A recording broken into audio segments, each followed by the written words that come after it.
बिस्मिल्लाहिर्रहमानिर्रहीम अस्सलाम वालेकुम व्यूअर्स। सुंबल के किचन में आपको खुश आमदीद कहती हूँ। आज मैं फिर आपकी खिदमत में हाजिर हुई हूँ देगी बीफ यखनी पुलाव की रेसिपी को लेकर।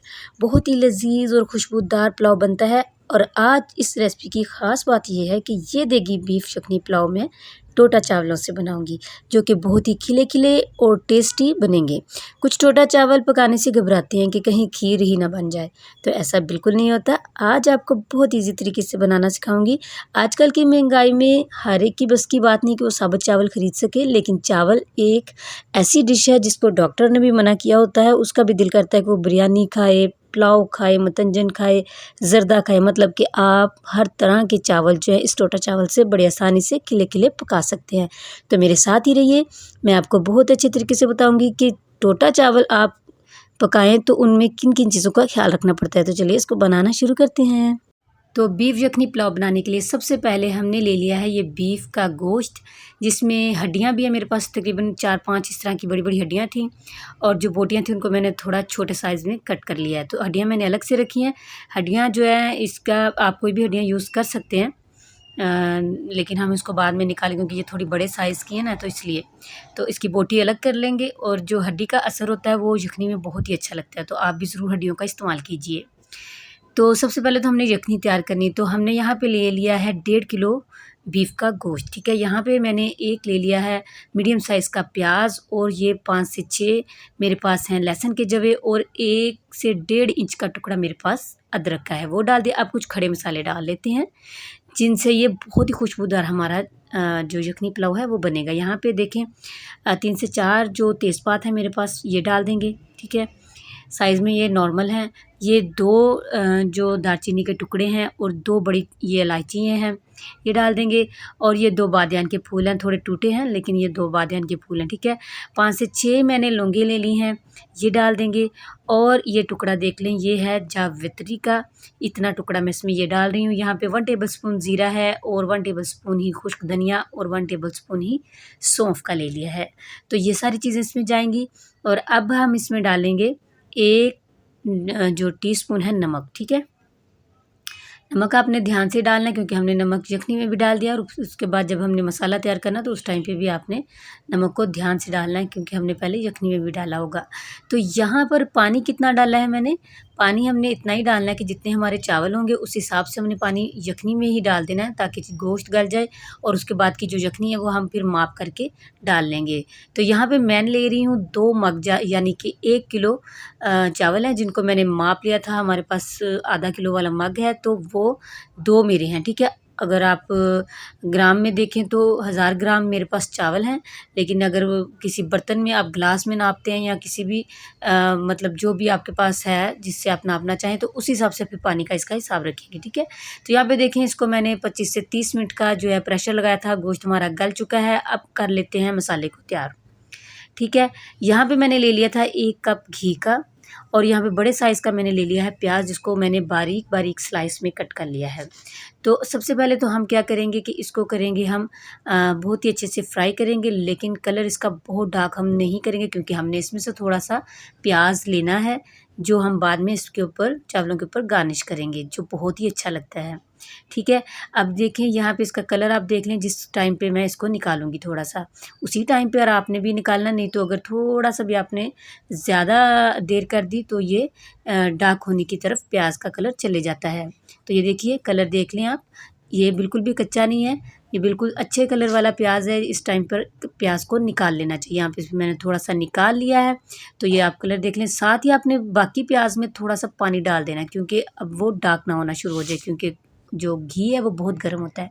यहाँ पे खड़े मसाले हैं जिनमें थी छोटी इलायची थी और ज़ीरा था और काली मिर्च थी और बड़ी इलायची थी, ठीक है। और लौंग थे 3-4, वो हमने इसमें डाल दिए। थोड़ा सा साथ में पानी भी डालेंगे ताकि हमारा प्याज जो है वो डार्क होने की तरफ ना जाए। अच्छे से इसको हमने मिक्स कर लिया है और थोड़ा सा इसको 5-6 सेकंड मैंने घुमाया ताकि जो मसालों का टेस्ट है वो भी इसमें आए। उसके बाद मैंने 1 टेबलस्पून लहसुन अदरक का पेस्ट कुटा हुआ डाला है। उसको 3 से 4 सेकंड मैंने अच्छे से उसकी भुनाई खुशबू आने तक किया। उसके बाद टमाटर डाले हैं। टमाटर मैंने यहाँ पे डाले हैं तकरीबन 2 बड़े साइज़ के मैंने टमाटर डाल दिए हैं। 5 से 6 हरी मिर्चें थी जिनको कूट कर डाल दिया है। अच्छे से इन सारी चीज़ों को मिलाने के बाद अब मिर्च मसाले डालें। यहाँ पे दड़ा मिर्च 1 टेबलस्पून डाल दी है और मैंने यहाँ पे नमक जो है वो आपको पता है कि आपने पहले यखनी में भी हमने डाला हुआ है, तो इधर हमने ज़रा हिसाब से ही डालना है। तो यहाँ पे अब हमने दही का जो है 1 कप मैंने दही का डाल दिया। उसका पानी खुश्क होने तक हम इसकी भुनाई करेंगे।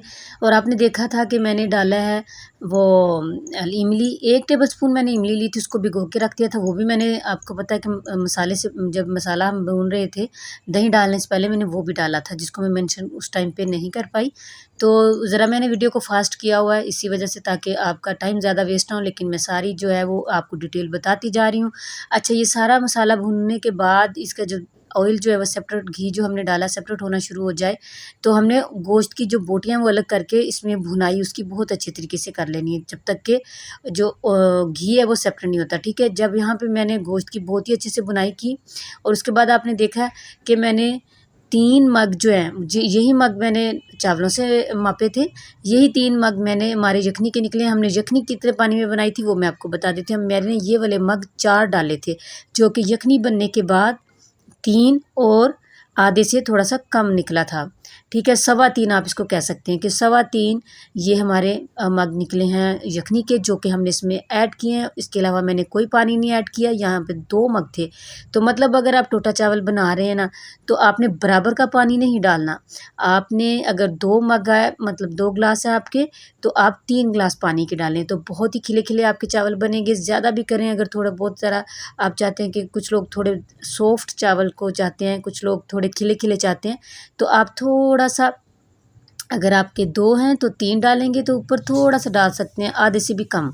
ठीक है, तो परफेक्ट चावल के बनेंगे। और यहाँ पे क्या करना है, यहाँ पे देखिए मैं आपको बता देती हूँ निशानी। जैसे ये ही चावलों में ये हल्के-हल्के छोटे-छोटे बबल बनने शुरू हो जाएँगे ना, हम चावलों को डालेंगे जब, तो आपने देखा टोटा चावल था, तो उस टाइम पे आपने फ़ौरन से ये गार्निश जो हमने निकाल के रखा था प्याज वो डाल देंगे।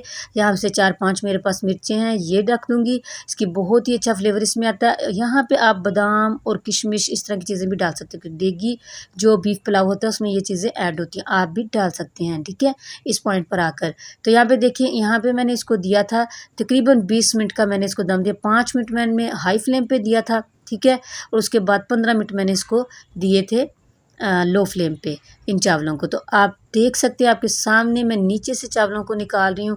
हालांकि नीचे वाले चावल अक्सर नरम होते हैं, लेकिन आप देख रहे हैं कि मैंने नीचे से चावल आपको पतीले में से ही निकाल के दिए। कितने खिले खिले ये चावल, एक एक दाना अलग अलग बना है और इतना टेस्टी, बिल्कुल नहीं पता चलता कि आप साबुत खा रहे हैं या कि टूटा खा रहे हैं।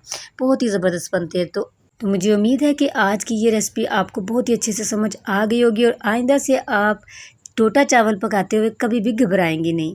ठीक है, तो ये देखिए मैं आपको अब पकड़ के भी दिखा रही हूँ कि मेरे हाथ पे देखें कैसे अलग अलग से आपको एक एक दाना, कुछ बड़े हैं कुछ छोटे हैं, लेकिन वो बिल्कुल जुड़े हुए आपस में नहीं होंगे और ये अच्छे गले हुए चावल हैं। ठीक है, तो मैं इस तरीके से आपको तभी मसल कर भी दिखा रही ताकि आपको पता लगे, क्योंकि हमने अगर ये पकाए हैं तो हमने कच्चे तो नहीं खाने ना, खिले खिले के बिल्कुल अच्छे सॉफ्ट चावल ये बने हुए हैं। तो आप इसी तरीके से आपने बस यही ख्याल रखना है कि अगर आप टोटा चावल बना रहे हैं तो जैसे हम साबुत के लिए बराबर का पानी लेते हैं, तो इसके लिए आपने बराबर का पानी नहीं लेना। और जब दम देना है, पौने का दम देना है लास्ट में। वीडियो अच्छी लगे तो इसको लाइक और शेयर ज़रूर कीजिए। चैनल पर न्यू है तो इसको सब्सक्राइब करना बिल्कुल ना भूलिए और अपनी फैमिली फ्रेंड्स के साथ इसको शेयर भी ज़रूर कर दीजिए। तो इसी के साथ मैं इजाज़त चाहती हूँ। दुआओं में याद रखिएगा अपना और अपनों का बहुत बहुत ख्याल रखिएगा। अल्लाह हाफिज़।